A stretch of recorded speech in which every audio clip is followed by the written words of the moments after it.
Hello everyone, physics का exam आ चुका है 17 फरवरी, that is the date of physics examination. और बहुत सारे बच्चों के मन में थोड़ा सा क्वेरी है कि किस तरीका का पेपर आने वाला है, क्या इजी पेपर आएगा, क्या हार्ड पेपर आने वाला है। बहुत सारे बच्चे ऐसे हैं कि सर अभी तक हम लोग का बिल्कुल भी स्टडी नहीं हुआ है, किस तरीके से हम लोग एग्जामिनेशन में परफॉर्म करेंगे। हम लोगों को जो 4 दिन बचे हैं उसके अंदर किस तरीके से प्लानिंग करनी, किस तरीके से प्रिपरेशन करना है। ऐसे बहुत सारे क्वेश्चन बहुत सारे बच्चों के अंदर है। और कुछ बच्चे ऐसे भी, बहुत सारे बच्चे ऐसे हैं जिनका प्रिपरेशन हो चुका है, राइट, लास्ट मोमेंट रिवीजन चालू है। बट जो बच्चे ऐसे जिनका बिल्कुल भी प्रिपरेशन नहीं हुआ, जीरो प्रिपरेशन है अभी तक, और उन लोगों के अंदर स्ट्रेस और फियर का माहौल है, तो अब आप लोगों को टेंशन लेने की जरूरत नहीं। मैं आपके साथ हूं, मैं आप लोगों को टिप्स एंड ट्रिक्स शेयर करूंगा जहां पे आप लोग अच्छी तरीके से कुछ प्रिपरेशन कर लोगे, सो that you can perform well in the examination that is on 17 फरवरी। ठीक है, तो उसके लिए आप लोगों को ये वीडियो लास्ट तक देखना है। और साथ में ही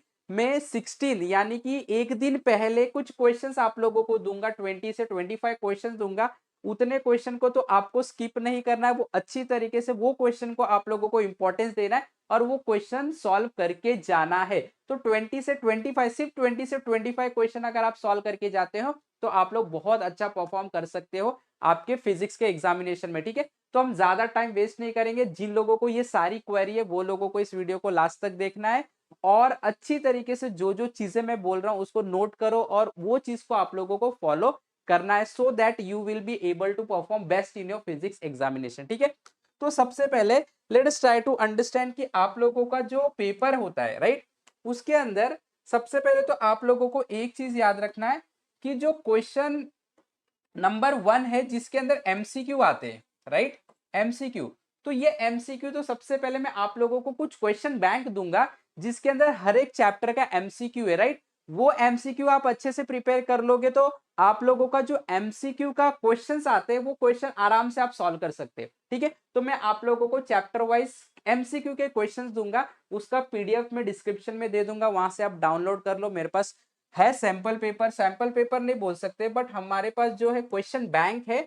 ये क्वेश्चन बैंक में सारे क्वेश्चंस हम बोल सकते इंक्लूडेड है। चैप्टर 1 रोटेशनल डायनामिक्स एमसीक्यू, ये क्वेश्चन बैंक जो है ये बोर्ड ने ही रिलीज किया था, पहले रिलीज किया था 2021। बट मैंने जब इसको स्टडी किया तो मैंने देखा इसके अंदर मोस्ट ऑफ द क्वेश्चन जो है पूरे चैप्टर में जितने भी टॉपिक है सब के सब क्वेश्चन इसके अंदर इंक्लूड हो चुके। तो यहाँ पे आप देख सकते हैं एमसीक्यू 1 मार्क्स ईच, इसके अंदर बहुत सारे एमसीक्यू दिए गए हैं, राइट। और साथ में इसके आंसर भी दिए गए, आप लोगों को आंसर के लिए भी कहीं नहीं जाना है। अगर आप इसके अंदर से एमसीक्यू प्रिपेयर कर लेते हो तो आप लोगों का जो भी एमसीक्यू, बाई चांस अगर एमसीक्यू कुछ और आ जाता है, राइट, तो देखो इसका गारंटी 100% नहीं कि ये एमसीक्यू आएगा, ये बट एक सैंपल पेपर है, क्वेश्चन बैंक है जिसके अंदर मैक्सिमम नंबर ऑफ क्वेश्चंस दिए गए, तो चांसेस है कि इसमें से आ सकता है। पर नहीं भी आता है तो आप लोग आराम से कर सकते हैं क्योंकि यहाँ से आप लोगों को हिंट मिल जाएगा। ठीक है, वैसे यहाँ पे आप देख सकते हैं very short answer 1 marks each, यहाँ पे बहुत सारे क्वेश्चंस दिए गए हैं। अगर आप लोग ये भी कर लेते हैं सारे चैप्टर के, अलग अलग चैप्टर्स के आप देख सकते हैं, ये फर्स्ट चैप्टर है शॉर्ट आंसर 1 2 मार्क्स वाले क्वेश्चन, इसमें बहुत सारे क्वेश्चन दिए गए। ठीक है, शॉर्ट आंसर्स 2 देखो 3 मार्क्स के इसमें क्वेश्चंस दिए गए हैं। उसके बाद लॉन्ग आंसर्स 4 मार्क्स के क्वेश्चन इसके अंदर दिए गए, आप देख सकते हैं। उसके बाद ये चैप्टर 2, ऐसे पूरे 16 चैप्टर के क्वेश्चन है। तो बेसिकली अभी तो मैं 4 दिन की स्ट्रैटेजी दे रहा हूं, इतने सारा तो आप 4 दिन में नहीं कर पाओगे, राइट। तो आप लोगों को एमसीक्यू और 1 सेंटेंस, यानी 1 सेंटेंस नहीं, बेसिकली 1 मार्क्स के जो क्वेश्चन आते हैं वो आप इसमें से आराम से एक दिन में कर लोगे। पूरे चैप्टर का आप इसमें से अगर 1 मार्क्स के क्वेश्चन, जैसे ये 1 मार्क्स का एमसीक्यू है, इसके अलावा जो हमारे पास 1 मार्क्स के वेरी शॉर्ट आंसर्स आते हैं, इसके अंदर से अगर आप कर लेते हो तो आप लोगों का प्रिपरेशन वेरी शॉर्ट आंसर का 1 मार्क्स का अच्छी तरीके से हो जाता है। ठीक है, ओके। उसके बाद मैं आप लोग को बताऊंगा कि जो क्वेश्चन सेक्शन सी और सेक्शन डी में आते हैं 3 मार्क्स के चैप्टर और जो 4 मार्क्स के चैप्टर होते हैं बेसिकली, राइट, वो अगर आप लोगों को सॉल्व करना है उसके अंदर अगर आप लोगों को मार्क्स निकालना है, मैं यहाँ पे सेक्शन सी की बात करूंगा और सेक्शन डी की बात करूंगा जहां पे 3 मार्क्स के एक एक क्वेश्चन आते हैं, राइट। एक एक क्वेश्चन का मतलब एक क्वेश्चन 3 मार्क्स कैरी करता है, ठीक है। और यहाँ पे एक क्वेश्चन 4 मार्क्स कैरी करता है, राइट, सेक्शन डी में। तो यहाँ पे आप लोगों को सिर्फ और सिर्फ क्या करना है, देखो प्रिपरेशन नहीं हुआ है, ज्यादा टाइम नहीं है हमारे पास, इसके लिए हम लोग क्या करने वाले, सेक्शन सी और सेक्शन डी जो है आप लोग प्रीवियस ईयर का PYQ निकालो, प्रीवियस ईयर क्वेश्चन पेपर निकालो 2020 से लेके 2024 का, और उसके अंदर जितने क्वेश्चन आए थे आप सेक्शन सी और सेक्शन डी को प्रिपेयर कर लो। ठीक है, आप देखोगे most of the question section C और सेक्शन डी में रिपीटेड ही होते हैं। ठीक है, अच्छा, जो 1 मार्क्स के क्वेश्चन होते हैं और जो 2 मार्क्स के क्वेश्चन होते हैं वो रिपीट होगा, इसका कोई चांस नहीं है, या उसकी कोई गारंटी नहीं, रिपीट हो भी सकता है लेकिन मोस्ट केस में नहीं होता है। ठीक है, और 1 मार्क्स के जो क्वेश्चन आते हैं बेसिकली उसमें डेफिनेशंस आते हैं, तो अगर आप डिफाइन पढ़ ले तो ये जो मैं यहाँ पे आपको क्वेश्चन बैंक दे रहा हूँ उसमें से प्रिपेयर करोगे तो हो जाएगा, कोई प्रॉब्लम नहीं है।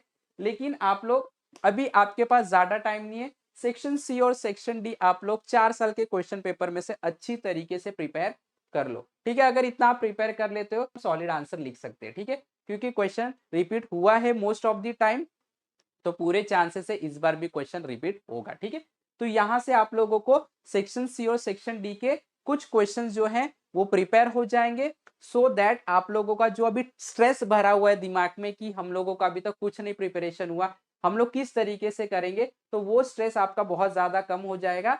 सेक्शन सी और सेक्शन डी को सॉल्व कर लो, सैंपल पेपर में डिस्क्रिप्शन में अटैच कर लूंगा, उसको भी रिफर कर लो। और जो 1 मार्क्स का वेरी शॉर्ट आंसर्स आ रहे हैं आप लोगों को, फिर उसके बाद जो शॉर्ट आंसर है जो 2 मार्क्स के हैं वो भी आप सैंपल पेपर में से प्रिपेयर कर लो, जो क्वेश्चन बैंक दिया गया उसके अंदर से प्रिपेयर कर लो, अच्छी तरीके से आपका स्टडी हो जाएगा, स्ट्रेस कम हो जाएगा, फियर कम हो जाएगा, फुल कॉन्फिडेंस के साथ आप लोगों को एग्जामिनेशन हॉल में जाना है, एग्जाम लिखना है विदाउट एनी टेंशन। 16 तारीख को आप लोगों को मैं कुछ 20 से 25 क्वेश्चंस दे दूंगा, उसको भी अच्छी तरीके से प्रिपेयर कर लेना, और बिना किसी टेंशन के, बिना किसी फेयर के अच्छी तरीके से 17 तारीख को आप लोगों को पेपर लिखना है। Best of luck for that, let's crack it together. Thank you very much.